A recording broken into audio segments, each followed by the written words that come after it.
Alright, this is Fakafon's review of Dark Souls. Now what exactly is Dark Souls?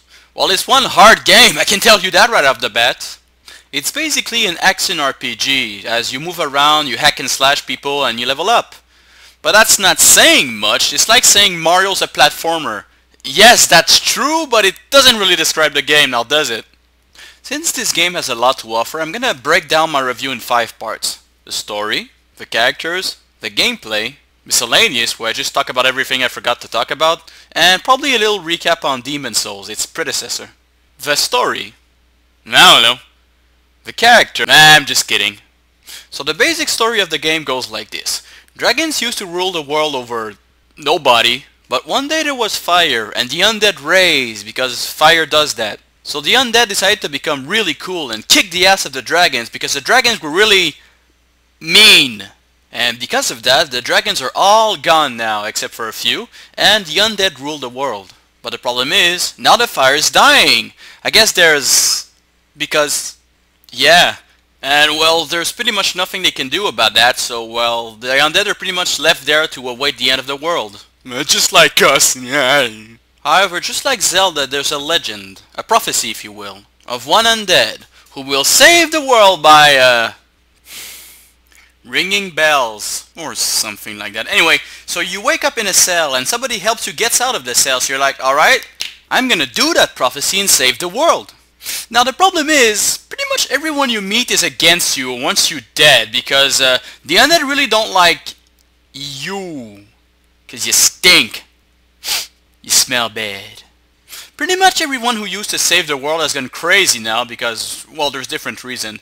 So now you have to kill them to like collect their souls and like rejuvenate the dying fire so it can become big again and save the world. So that's pretty much your purpose. Characters. Now there's a lot of characters in this game. Most of the people you're gonna see in the intro movie is people you have to kill eventually because they're the ones who became crazy and you have to get their souls to build the fire. But you get a few allies. Some people you find in the game will help you, like sell you some spells or give you some tips. There's some people at the beginning of the game you can talk to, like the knight and the priest, which is an asshole by the way. Actually both of them are assholes. You know what, now that I think about it, pretty much everyone you meet is an asshole. I can give you one tip about the characters you're gonna meet. You can trust the blacksmith. And that's pretty much it, because almost everyone else is guaranteed to either be an asshole, betray you, or just go completely cuckoo. This is almost a drinking game. As soon as you meet somebody, you should do a bet, like, is this guy gonna be turning evil or is he gonna stay cool? And almost all of the time, you're gonna lose, he's gonna turn evil. So there's a few people you're gonna meet. The knight at the beginning of the game gives you tips on what to do. The priest sells you spells, some holy spells. You can find some magicians that will sell you spells as well. These are not the same kind of spells as the priest, because the priest is holy and the spells are magic, because holy is not magic, obviously. You can find a few merchants that sells you items. You can find a guy who teaches you another kind of magic, which is fire magic, which is not to be confused with holy and pure magic, because fire is not holy and fire isn't magic. It's completely different. I'm confused. If you can just create fire with your hand, what the fuck? Who cares about the fire dying? Because everyone could just create some. It's like, oh no, the fire of the world is dying. Don't worry, I have some in my hand. I mean, what the fuck? Anyway, there's also some people you meet that will help you during bosses. There's some NPCs that actually attack you. Some of them also help you, but some of the people that help you will betray you eventually and try to kill you, or they're gonna kill someone else that you rescued, because you can rescue people, but other people are gonna kill them if you don't kill them first. But even some of these characters have like a little story arc. There's a guy named Knight Salai. That guy is pretty badass and he's gonna help you during the bosses. But as the story goes on, you see he's turning more and more into the madness, and eventually he goes crazy and attacks you. In a really stupid fashion, by the way. There is a way to save him, but it's fucking costly. There's also a guy named Knight Katarina. He's some kind of big dude and he's kind of stupid. But that guy, if you do his whole story, which is not easy to do, but if you do it, you get some really good rewards. He always gives you stuff, and it's good to keep him alive. Now, I'm not going to tell you which characters go crazy and which stay sane or which betray you or everything because, well, it's a surprise. And anyway, you have the internet. Go on GameFAQ, you fucking lazy bum. Oh crap, I forgot to talk about the factions. Some of these characters have factions too, which you can join. I'm going to talk about the faction in the miscellaneous, I guess. The gameplay. That's the most interesting part of the game. The gameplay, which is redundant because a game has gameplay. Anyway, so that's the fun part. Now what I really like about this game is the combat mechanics. The enemies in this game, well, they're stupid, but they have techniques, they have tactics, they do stuff. They don't just stand there and click the A button until you die. Some of them block, some of them dodge, some of them try to backstab you, some do spells, some try to gang up on you. You know, they do stuff a lot. They try to attack you in different ways, and some enemies have multiple techniques.